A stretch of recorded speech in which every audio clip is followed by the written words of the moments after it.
I figured that in keeping with the theme of last week's video and getting to know me a little bit more, I would spend today talking about my favorite books of all time. These are some of probably the best books that I think I've ever read, and I would sell my soul to read again for the first time because that's just how much I love them. Oh, and before we begin, I am horrible with book summaries, whether I've read the book or not. So if it's been more than like a year since I've read a book, I will probably remember nothing about it. So I'm either just going to be going off of vibes or reading a portion of the actual summary that's on the book, because otherwise I will not be able to tell you what a book is about. So before we get into it, I figure that the easiest way to kind of break down these, I think, 9 books that I have stacked on my floor is into 3 different tiers. And this first category is 5 books that are pretty much my all-time favorites. I am always talking about these books. If somebody were to ever ask me for a recommendation, it is highly likely that I will just talk about one of these books, and they're the first books that come to mind when someone asks about my favorite books. So let's get into it. I feel like it's pretty obvious if you watched my last video, but for me, the first book I immediately think of with my favorite book of all time is Percy Jackson and the Olympians by Rick Riordan. So this is a pretty well-loved series, and I feel like everybody knows what it's about by now, but if you don't, it essentially follows this kid named Percy Jackson who discovers he's a demigod, which means that he is half mortal and then half Greek god. And it just kind of follows his adventures and making friends and things like that. And it's honestly, it's so much more than that, but I figure it's best to go into this book blind, not knowing what to expect, because you really do enjoy it much more that way. So like, I need everybody to read the series because it holds a very special place in my heart as the books that got me into reading. So the next series on this list is The Illuminae Files by Amy Kaufman and Jay Kristoff. So it's really difficult to explain what this book series is about just because it's so involved, but I guess I'll go into it first saying it's 3 books. Each book kind of follows a different main set of characters, but it all kind of ties together with an overarching plot that all come together in the last book, Obsidio. And the other really intriguing thing about this book, other than that it's a really cool space sci-fi, is that it's told in mixed media format. So it's told in like these chat messages and letters and like AI messages and maps, and it's just so cool and one of my favorite books of all time. And if you're really big into audiobooks, I highly recommend this one as an audiobook because the way that it's told through mixed media makes a really good story on audio with all of the sound effects and different voices that they use for all of the characters. So please read this book. It's so good. So the next book on this list is, I think, the first adult book. I could be wrong, I'm pretty sure this is an adult fantasy, but that is the Shades of Magic trilogy by B.E. Schwab. I personally just love this book so much. I could talk about it for ages. This is one of the books that it's been so long since I've read it that I personally don't remember anything about the plot, so I'm just gonna read the back of the book and hope that's a good enough explanation. Welcome to Grey London, dirty and boring, without any magic, with one mad king, George III. Then there's Red London, where life and magic are revered, and White London, a city slowly being drained through magical war, down to its very bones. And once upon a time, there was Black London, but no one speaks of that now. Officially, Kel is the Red Traveler, one of the last magicians who can travel between the worlds, acting as ambassador and messenger between the Londons, in service of the Maresh Empire. Unofficially, he's a smuggler, which is a dangerous hobby for him to have, as proved when Kel stumbles into a setup with Forbidden Token from Black London. Fleeing into Grey London, Kel runs afoul of Delilah Bard, a cutpurse with lofty aspirations who first robs him, then saves him from a dangerous enemy, and then forces Kel to spirit her to another world for a proper adventure. But perilous magic is afoot and treachery lurks at every turn.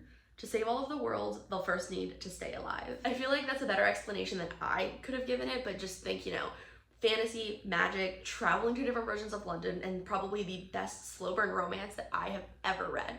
I need more people to know about this book because it is so good. Next on this like tier of absolute favorite books of all time is the first contemporary book, and that is The Female of the Species by Mindy McGinnis. Now, I feel like this is so underrated, and honestly the only reason I know about it is because the author, Mindy McGinnis, actually came to my high school like 5 years ago now to give a little presentation about her books, and this is actually a signed copy by Mindy McGinnis, which is really cool. This is probably the first book I've ever read that I can remember at least that made me uncontrollably sob because it was just so good. It made me feel so many things. So I feel like this book is also really difficult to explain other than that it follows 4 point of views. And this one I feel like I only need to read the first few sentences of the book summary for you to really get intrigued because it's so good. Alex Kraft knows how to kill someone, and she doesn't feel bad about it.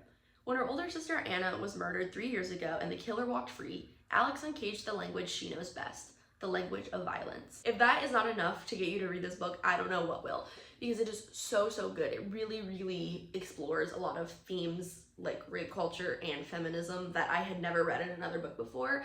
And I am just always thinking about this book and reread it at least once a year. And another book by that author that I also really highly recommend, I just didn't mention it here because I don't love it quite as much as The Female of the Species, and that is Heroine, which follows Mickey, who is a softball player who gets injured during a game and suddenly develops a drug addiction. And it is also very good, and I highly recommend it. So this last book on this tier of like favorite books of all time is The Cruel Prince by Holly Black. And this is actually the special edition cover from Owl Crate that I got back when the book was first released. And I love this book so much. I giggle just thinking about it because of, you know, the enemies to lovers plotline and the fantasy and the sibling relationships and just everything that's involved with it. This book is also pretty popular now on Book Talk, I believe, which I personally loved it way before it started gaining traction on Book Talk, but I digress. If you don't know what it's about, I will, again, read a little bit of the summary from the book. Jude was 7 when her parents were murdered, and she and her 2 sisters were stolen away to live in the treacherous High Court of Fairy. 10 years later, Jude wants nothing more than to belong here, despite her mortality. But many of the Fae despise humans, especially Prince Cardan, the youngest and wickedest son of the High King. To win a place at the court, she must defy him and face the consequences. As Jude becomes more deeply embroiled in palace intrigues and deceptions, she discovers her own capacity for trickery and bloodshed. But as betrayal threatens to drown the courts of Fairy in violence, Jude will need to risk her life in a dangerous alliance to save her sisters and Fairy itself. I feel like that's so little of what this series is actually about. It's so good, and I really need everybody to read it. So these next 2 books are books that I discovered either through Book Talk or BookTube. I honestly can't remember, but I still really love. I was a huge fantasy reader long before I started reading romance, but these 2 are books that I'm still constantly thinking about. So first for me is Beach Read by Emily Henry. And this was, I think, if my memory serves me right, it usually doesn't, that this was the first romance book that I ever read, like adult romance. And so it might just be a nostalgia factor, but I do really love everything about the story, everything that it made me feel. I just remember reading and like giggling and kicking my feet and just being so happy the entire time that I was reading it. And I feel like that's pretty common for Emily Henry books. The only other book that I've read of hers right now is People We Meet on Vacation, just because recently I've been on such a fantasy kick that I haven't really been reading a lot of romance books. So I really need to read the rest of her books, but Beach Read, because it was the first of hers that I read, I think will always be my favorite. So the next book is the only book that I don't physically own, and that is the Eden series by Debbie Perry. And I read that on Kindle Unlimited years ago now, and I've reread it a bunch of times since. And this was actually the first, you know, interconnected standalone type of series that I've read, where each book follows a different character in the same family. And it just made me fall in love with those types of books. I feel like I can't say enough good things about this series. I've read so many different types of interconnected standalone series since then, but I always come back to rereading this one all the time. It even actually got me to read a second chance romance book, which I normally hate those stories, but I just couldn't turn it down when it came to the series because it was just so good. And I need everybody to read those books. And then the next category is 3 books that I think are way too underrated, that I never see anybody talk about, that I think everybody needs to read. The first book here is The Night Circus by Erin Morgenstern. And I don't really know how to explain what this book is about because it's been like 5 years since I've read it now, and I really need to reread it. And I don't really know how to explain what this book is about because it's been like 5 years since I've read it. And the only things I really remember about the book were how atmospheric it was and how easy it was to fall into the fantasy world. So again, I will just read the blurb that's on the back of the book. The circus arrives without warning. No announcements precede it. It is simply there, when yesterday it was not. Within the black and white striped canvas tents is an utterly unique experience full of breathtaking amazements. It is called Les Cirques des Rêves, and it is only open at night. But behind the scenes, a fierce competition is underway. A duel between 2 young magicians, Celia and Marco, who have been trained since childhood expressly for this purpose by their mercurial instructors. Unbeknownst to them both, this is a game in which only one can be left standing.